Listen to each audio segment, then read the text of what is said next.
Hello everybody and good morning. Today is Global Running Day. Yay! I am no longer a runner, so I will not be participating in that particular event today. Well, maybe I'll pledge to run around the block. Who knows? I might make it that far. Anyways, it is Global Running Day for all of the runners out there. You can go to the globalrunningday.org website, which I'll put down in the comments later, and pledge to run today because they are raising awareness to get kids to take up running as a way to stay fit and healthy. So, if you like running, go out and run. I used to run a lot when I was stationed in San Diego. Ran the 10Ks all the time until you get a drawer full of t-shirts and you're like, what do I do with all of these? It did get me the title of Most Physically Fit Female at Fleet Training Center San Diego back in 1983. Now, I can't run anymore. Don't want to run anymore. But, like I said, it's Global Running Day, so get out there and run. One of the things I want to talk to today is foundation while we're talking about what's going on in June and today. There are lots of different ways to choose a foundation. Since we have a wide selection, one of the best ways is to just kind of put the colors up and see which ones look best. Obviously these are too light for me and some of those are too dark for me. And then you can do the swatchy thing. So we'll just go ahead and do that today. I'm also going to talk about Effective Communication Month. Hey, how cool is that? There are so many different ways to communicate. We have listening, active listening, which, you know, it's funny when you're doing a live or watching a live, you get to thinking about something and you make a comment. Well, as soon as you comment, you're no longer listening. So sometimes I have to watch a live a couple of times because I missed what they were saying because I was busy making a comment. So we're going to start off with just a little swatch of Jenna Beige right there. That looks a little too light for me. And then we're going to run over here and get a little swatch of Olive One and put that right next to it. That's looking much more promising. And then just to finish it off, we're going to do a little stripe of Olive 2. Yeah, I don't know about y'all, but I think Olive 1 is probably the best choice for that. Now, it's really cool with Limelight. We have a makeup artist who trains us, and last night they did a really great training. So yes, I'm going to try new things live, never been tried by me before today. Cool? Yeah, you might think so. Anyways, effective communication. You need to have, like I said, active listening. Let's just blend that out because I'm not going to need that anymore now that I know what I'm using. You also have paralanguage. Now, I had forgotten what that was, so I actually had to Google what paralanguage was. And that is the pace of your speaking and the tone of your voice. Like when you get really excited, your voice goes really up, and people know, hey, something's going on. So, paralanguage. So if you can learn to control all of that, like most of the time, I like to try it when I'm obviously a little higher pitched than I would be if I was just talking to you one-on-one and knew ya, because I do get a little nervous when I do these things. But that's another thing to think about is the paralanguage. What are you putting across in your communication? What am I looking for? Oh, what I'm going to do in my technique today is I'm just going to scoop out some of the Olive One that we decided was the best choice. I'm going to put that on my hand. And yes, my hands are nice and clean and sanitized. And I'm just going to warm that up a little bit, because I'm not going to do an all-over face. If I was going to go out running today, I would not want all-over foundation, but I might still want to look cute. So I could spot treat where I want that and not using concealer. Because concealer is a little heavier and harder to blend than foundation is because you want it to stick. So some of the other forms of communication are body language.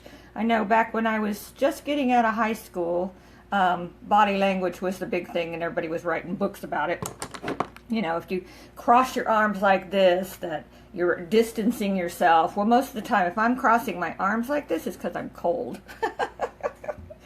All right, so we're going to take this that I've just warmed up, and instead of using the big all-over brush, which would be for all-over application, nice and quick and easy, I'm going to use the smaller brush because I'm just going to put it where I want it, because I've got little stuff there that I'm not crazy about. I got a little redness around the nose.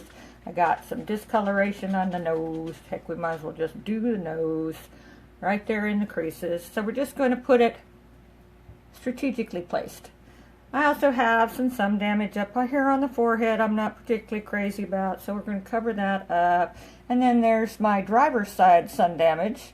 I don't know if y'all have ever noticed that, but on the side, if your driver usually has more sun damage than the other side of your face, because there's not much of that over here. And then there's a little red dot there. Well, let's cover that fella up too. Ah, yay.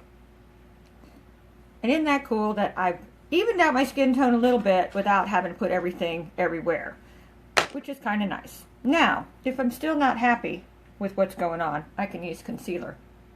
Back to communication.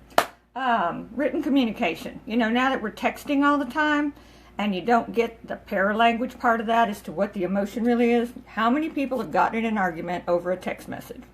Yeah, right here, because you don't know what they were really trying to say. Happens all the time. Written communication is very important. Now, you know what is interesting, and I know they do this on purpose, is the International Listening Association. Yes, there is an association for listening, started their annual convention today, and if you want tips and tricks on better listening, you can go to their website, which I will put in the comments section. So, what else is happening besides global running and communication? Well, I did post that it was Boone Day. Now, I'm going to take these off now because we're going to play just a little bit with the under eye area because I'm not real happy with the saggy baggy and the discoloration there. So we're going to work on that a little bit. I'm going to use a concealer. I have several choices. I'm going to be using number 2 today because I'm not trying to really highlight anything. I just want to cover up discoloration. But today in Kentucky, and I see Dewey is on here and he's from Kentucky, it is Boone Day. Now, normally I don't mention what's going on in other states, but according to my relatives, I am related to Daniel Boone. So I thought, you know what, I need to bring that up today. So, happy Boone Day to everybody. And there's an even better side note on that. Alright, so y'all see the difference between this eye and that eye? Just a little bit of concealer, brings it out a little bit, makes it look brighter. I didn't have to do too much. Let's go ahead and fix the other eye. Now, I wasn't trying to highlight that really, because I do have a little bit of bag there, and we don't need to make that look more prominent.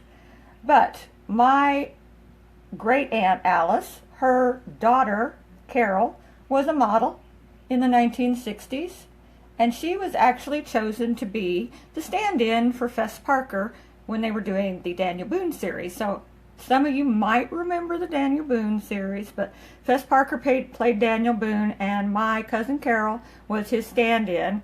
And it was funny because I Googled that today just to see, okay, could I find a picture? What do you know? I did find a picture of her being the stand-in in a 1965 photo, and someone was selling it on eBay for 20 bucks. Oh, how cute is that? All right, so we're done doing that. I am going to do a little bit of concealer to cover this up, because if you do your concealer later instead of doing it before your foundation, you may decide that there's areas that don't really need it. And I'm even going to use a finer brush on that, on these little hiccups. We'll just call them hiccups.